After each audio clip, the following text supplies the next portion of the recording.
So we've got this Bosch Silence Plus dishwasher, and it's been working okay for about a year. And the other day I left this tap on here running on the worktop. Well, I left the glass and then it overflowed and it went all over the place, and I didn't really link the two up at the time, but a couple of days later we noticed the dishwasher wasn't working.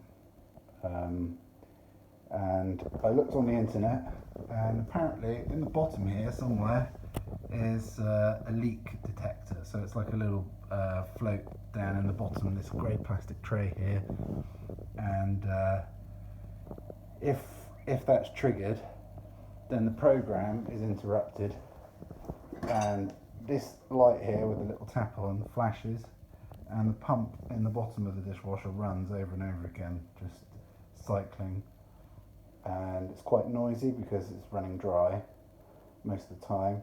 And if you were to pour a glass of water in there, it will just pump it straight out again down into the sink. So I knew it wasn't a problem with the pump because that was working okay. So all I did is I just took it out and I tipped this on its side, and like a load of water, about a cup and a half of water, ran out on the floor, and now it's working again. So happy days. Yeah, so I think what happened is when I left the tap on here, it trickled in around the back of the worktop and then ran on here, down the side, into the grey tray at the bottom, and triggered the thing.